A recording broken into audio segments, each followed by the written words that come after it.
Olá, meninos! Aqui é a professora Ariane Lima. Vou dar continuidade ao assunto iniciado pelo professor Vinícius semana passada. Bom, estamos falando de Primeira República, então nós vamos falar dos movimentos sociais acontecidos na Primeira República. E ainda eu chamo esse momento de a República dos Excluídos. A gente vai já entender o porquê. Bom, para entender por que esses movimentos aconteceram nesse período, vamos retomar um pouco do que o professor Vinícius falou semana passada. Bom, falamos da Primeira República, que se iniciou em 1889 com a proclamação da República e ela vai terminar em 1930. Sabemos que ela é dividida em dois períodos. O primeiro, a República da Espada, que é os militares no poder, marcada por uma instabilidade política e econômica. Tem também nesse período os símbolos republicanos que serão importantes para a legitimação dessa nova experiência política, por exemplo, o hino, a bandeira, os monumentos e os heróis. A República precisa ser legitimada. E o segundo momento, que é a República Oligárquica, marcada exatamente pelo processo eleitoral manipulado, pela instabilidade, pelo voto de cabresto e pelo coronelismo. É o período exatamente que oligarquias controlam a política federal. Voltando aqui para o primeiro momento da República da Espada, nós temos o governo de Teodoro da Fonseca, marcado pelo autoritarismo. No seu governo, ele também aboliu o poder moderador, um poder bastante questionado na época do Império, e é nesse período que temos a primeira revolta da Armada. É nesse governo também que acontece a crise econômica, associada ao nosso ministro da Economia, Rui Barbosa, que é chamada de encilhamento em relação à emissão de moeda que provocou uma alta inflação.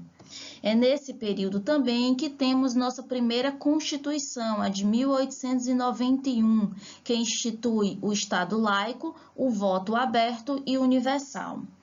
O segundo presidente da República da Espada é Floriano Peixoto. Ele vem para controlar a crise econômica, ele é considerado ilegítimo e é nesse momento que acontece a segunda revolta da Armada. Voltando agora para o segundo momento, a República Oligárquica, nós temos de importante a política do café com leite, que era a alternância do poder entre São Paulo e Minas Gerais. A lembrar também que alguns historiadores questionam a política do café com leite, que não era tanto assim o poder de São Paulo e Minas Gerais. Havia outros núcleos pelo Brasil que comandavam a política.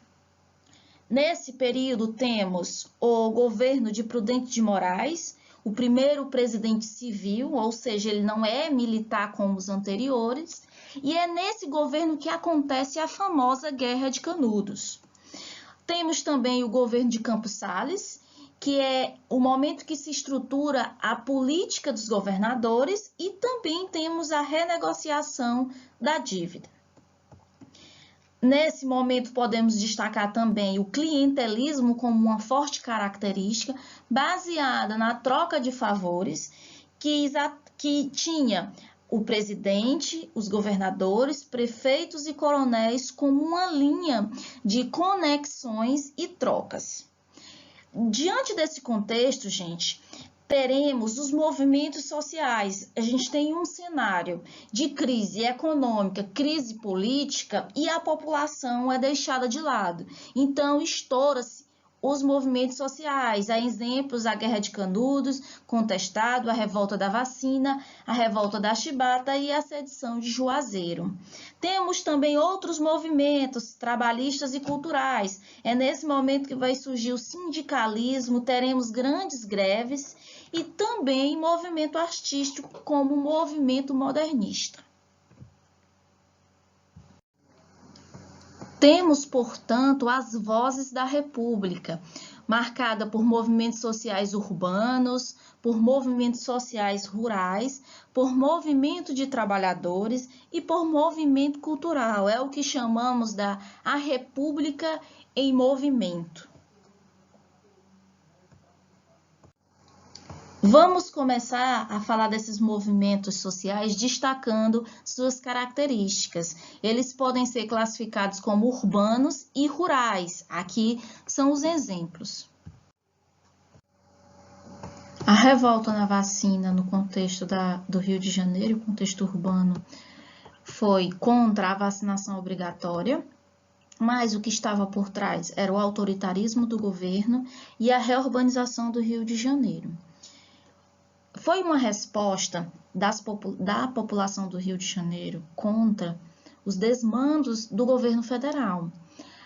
O Rio de Janeiro, no processo de reurbanização, desapropriou e demoliu vários prédios onde uma população humilde morava. Os médicos e higienistas queriam acabar com as epidemias de peste bubônica, febre amarela e da varíola, então interviam na casa dessas pessoas e em seus corpos. A revolta da vacina foi uma resposta a isso. A revolta foi duramente reprimida. Todas as pessoas que tiveram vínculo com o dia da revolta foram presas e mandadas para o Acre, reprimidas de forma violenta. Os jornais da época é bem parecido com o que a gente vê hoje, né? Se por um lado tinham a propaganda pró-governo defendendo a vacinação, né? A lei da vacinação é revacinação obrigatória, e por outro lado o questionamento, né? Vacina ou é a morte? A revolta da Chibata, um outro do contexto urbano do Rio de Janeiro, era contra os castigos físicos, onde marinheiros negros eram castigados de forma semelhante à época da escravidão. Então, a revolta combate às permanências de hábitos da escravidão. Quando um colega marinheiro foi condenado a receber 250 chibatadas, esse grupo de marinheiros se revoltaram. Aqui, a fotografia do seu líder, João Cândido, conhecido como Almirante Negro. Os revoltosos receberam a anistia do governo, mas alguns foram presos, enviados em porões de navio para a Amazônia e durante a viagem foram executados. A Guerra de Canudos, um movimento rural acontecido na Bahia, também um movimento messiânico, pela presença de um líder carismático religioso que conduziam os revoltosos. Famílias nordestinas que fugiam da seca, da fome e da exploração dos donos de terras, os latifundiários nordestinos, encontraram em Canudos o refúgio. Aqui o Arraial de Canudos, ele reuniu mais de 30 mil pessoas com todo o aparelhamento de uma comunidade autossuficiente.